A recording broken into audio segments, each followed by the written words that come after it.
Tapos yan, nakabalbo na tayo. Ngayon, pansinin nyo. Okay. Umiilaw oh. Mukhang mataas yung bias niyan pag ganyan. 'Di ba? Crown na CE500. Okay? Crown CE500 Professional Power Amplifier. Okay? By the way, shout out and then maraming salamat sa may-ari nito na pinagkatiwalaan tayo na gawin yung mga unit nila. Ito yung may-ari ng Atlantic Pro. Ito rin yung may-ari ng Trident na kakaiba yung design niya. Parang ED. Tapos, ito, pangatlo. Crown na CE500. From Bicol ito eh.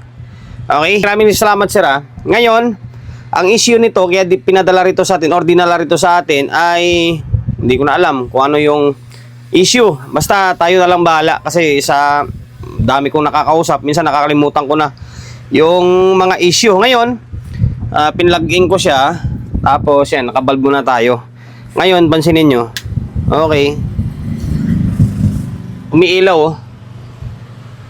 Mukhang mataas yung bias niyan pag ganyan. 'Di ba? Umiilaw. Oh. Ay mataas na biasing or merong sira. Ngayon, visual check kasi tinanggal ko na agad yung takip. Ito, stock pa ito. Ito, stock to. Yan pa yung trimmer oh. Dito ay sinubukan nilang i-fix. Yan oh. Baka mali siguro yung value na nilagay nila. Kaya mataas. Kasi ganito mangyari oh. Tanggalin ko to ah. Tanggalin ko. Oh, kalas na pala to. Tanggalin ko yung supply ah. Pansinin nyo kung ano mangyari. Oh, bumaba siya. Nawala siya, di ba? Nag-normal. Oh. Ibig sabihin, dito talaga may problema. Okay. Ngayon, bago natin simulan to, siyempre, magpo-promote muna agad tayo ng YouTube channel natin. Kasi nga goal natin ngayong taon is 100k subscriber. 100k subscriber. Sana tulungan nyo ako. Okay, para makamit yun. Sa mga hindi pa nakapag-subscribe, subscribe ka, pindutin mo yung bell button sa gilid, select mo yung all. Yan, kapag napindot mo na yan, notified ka kapag meron tayong bagong upload na video. Nag-upload tayo ng video, isang beses, tatlong beses kada araw. Okay? Ngayon, focus tayo sa channel 2. Nakalas na natin tong channel 2. Ngayon, ito, Phoenix nila to eh. Ang nakalagay dito is, alam ko nasa 100 ohms talaga yung stock niya na trimmer eh. Ngayon, nilagyan nila ng 100 din. Ano, 100 din to eh oh. Yan, ay sagad ng 100 ohms. Tingnan nyo. Focus ka. Yan. Brown, black, brown. 100 ohms yan. Ang bias dito ay mababa. Nakailang gawa na tayo ng CE500 eh, na crown eh. Parang tanda ko, parang nilagay ko nga doon 10 ohms eh. Na nasa 0.26. So sige, baka tataas ko pa ng konti. Lagyan natin ng 12 ohms. 12 ohms or 15 ohms. Tanggalin natin to. Okay, tanggalin natin. Tapos palitan natin yan. Teka lang ha. On the spot tayo pagtanggal. Wala to, sobrang taas nito pag ganito. Sagad eh. Okay, nakalas na. Ngayon, palitan natin. Lagyan ko siya ng, try ko lagyan ng 15 ohms kung ano mangyari. Okay, wala tayong 15 ohms eh. Ito, 12 ohms yung meron tayo. Natamad na ako mag-series. Focus ka kasi. Ayan. 12 ohms ito ah. Brown, red, gold. Yan, ngayon ikakabit ko to tapos sukatan natin ng biasing. Tingnan natin kung ano magiging kalabasan. Natin yung 12 ohms. Okay, ganyan lang siya, gilid-gilid. Kaliwa kanan lang. Okay, ngayon balik natin para masukatan natin ng biasing ulit ah. Ang pagkakatanda ko, yung uling ginawa ko is parang 10 ohms nga lang gamit ko doon eh. Dito malaman natin ah. Ngayon, ano ba bang kulang? Fan. Okay, kahit supply lang muna. Class AB lang ito ah. Kaya supply nyo, ay yung kulay oh. Brown, ay black, ground, blue, negative, tapos pula, positive. Ngayon, saan yung tester natin? Ito yung tester natin. Ngayon, tingnan nyo ah. And then, pansinin nyo ah. Isin natin, baka may sumayad. Okay, pansinin nyo ha. Okay, on. No, wala na oh. Diba? Ulitin natin. On. Oh. Diba? Nag-normal na siya. Wala na yung ilaw. Ito na siya oh. Yung 100 kasi nasagad eh. Ngayon, ito na yung magiging bias niya. Sana maging normal. Or wala na ibang problema. Parang mataas ah. Baka may problema pa to. Tingnan natin.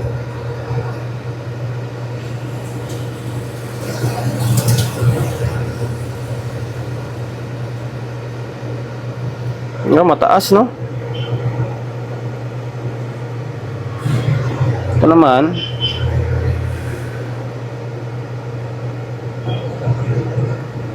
Normal. Nasa 0.3 ito eh. Oh. Nasa 0.3 po, magpo 0.4. Tapos dito mataas. Bakit ganun? Pero nawala yung ilaw. 12 ohms. Nasa 0.5. Dito nasa 0.4. Okay. Try natin baba pa. 12 ohms ang ginamit. Baka 10 ohms ka lang siguro. Baba ko pa nga. May problema yung unit na to. Kasi binaba ko na siya. Ganun pa rin. 0.5 pa rin siya. And then hindi nagre-relay pala ito. Ngayon nga ito, tinanggal ko na yung kabila oh, kasi inobserbahan ko na oh. Ngayon, pansinin nyo. Okay? Isa, stop start. Dalawa, ito lang nagre-relay oh, ito hindi oh. Ulitin natin. Isa, dalawa. Ito wala talaga oh. Pagtataka bakit hindi siya nagre-relay. Magkakalas pa tayo ng board nito. Sisilipin natin, baka sira lang yung relay or ano man. Kinalas ko na yung board ng channel 2 ngayon para malaman natin kung buo siya, may supply siya or wala. Ayan, susukatan natin to, itong pin na to. Ito, yan. Ngayon, switch on. Okay. Sukat tayo ng biasing. Okay, ito yung pin na to. Ito yung kanya eh. Supply ng relay. Meron siya oh. 5, 10, 15, nasa 20 volts DC. Ibig sabihin, good itong supply. Ngayon, testiran natin kung may kwan siya, may pumalo siya or hindi. Wala.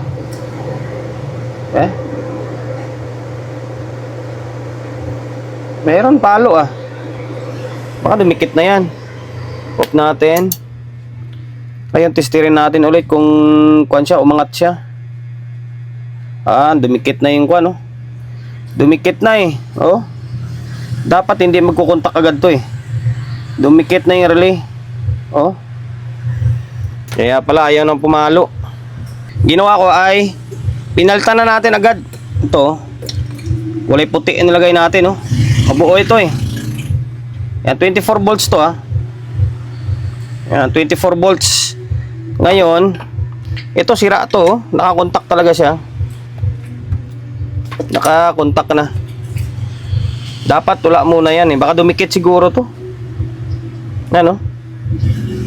Diba? Ngayon, may supply yan. Switch on natin. Isa. Dalawa, tatlo, okay. Nag-trigger na siya. Normal na, okay na to. Ikuha natin. Sukatan natin ng continuity. Pag ganito siya, dapat meron. Okay, meron. Tapos kapag i-off yan, off natin, dapat mawawala. Okay, nawala siya oh. Okay. Ngayon, pwede na siguro ibalik to or check ko muna bakit yung bias niya is mataas. Hindi madadala sa 10 ohms. Ito 3.3 ohms. Tataka ko bakit yung alam ko sa previous ko parang ano bang value na ginamit ko doon? Tinatamad lang ko i-kwan balikan Yan ito 3.3 ohms to. Yan 3.3 ohms ngayon. Kinalas ko nga tong isa Kasi sinubok ko siya dito. Ganun talaga, nagto-troubleshoot ka dagdag bawas ba. Ngayon, kasi may history dito, iba na to. Yan, siguro sinagad nila ng 100 ohms lang na hindi nila madali. Ngayon, balik natin. Ay, relay pala, pinalitan natin Yan. Wala na ako sa rhythm. Ngayon, balik natin. Tapos, eto, balik natin yung mga kable.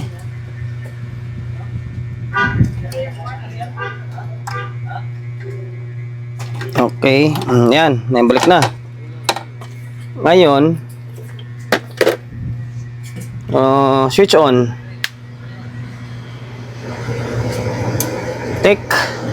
Magatik ba? Ayun, magatik. Okay, nahirapan ako.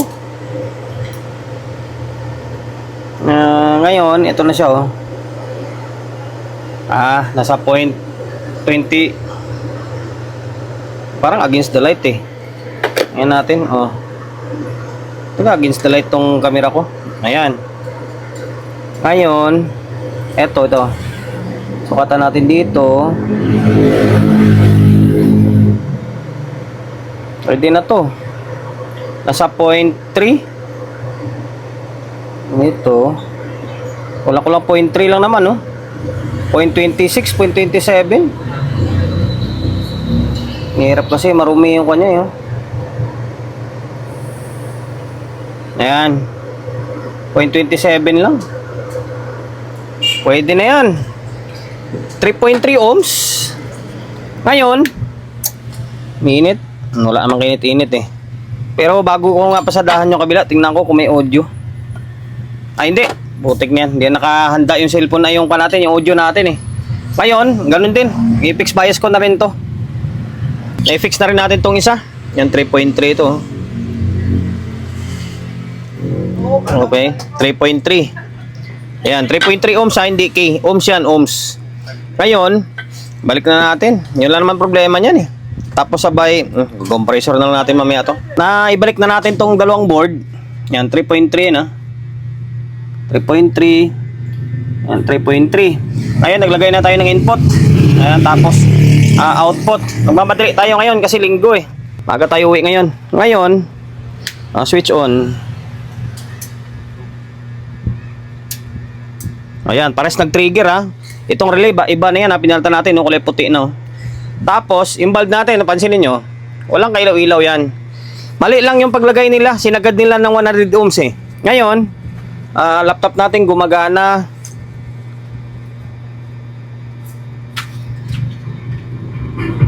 Ngayon. Hindi, medyo mahina talaga to. Kasi, kwan siya wala pang processor. Iyon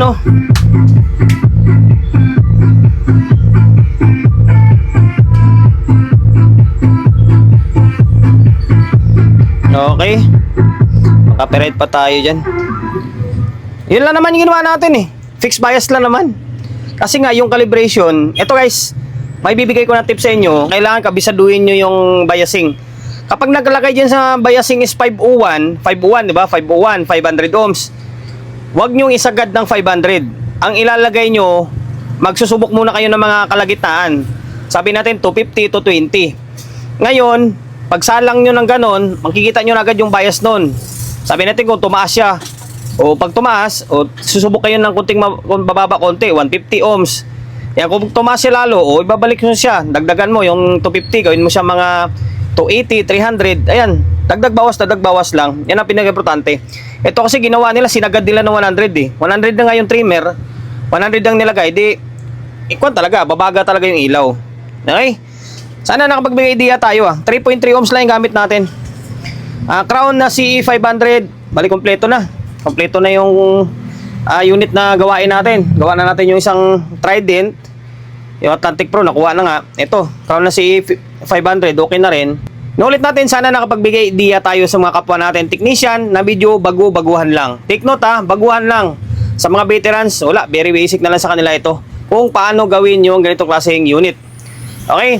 And then dahil lumabot ko sa part ng video natin na to, hindi ka pa rin nakapag-subscribe.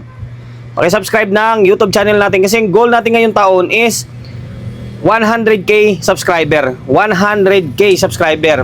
Makakamit or makukuha natin yon sa pamamagitan ng tulong nyo syempre. Kaya kung hindi ka pa nakapag-subscribe, subscribe ka, pindutin mo yung bell button sa gilid, select mo yung all. Yan, kapag napindot mo na yan, notified ka kapag meron tayong bagong upload na video. Nag-upload tayo ng video, isang beses, dalawang beses kada araw. Okay?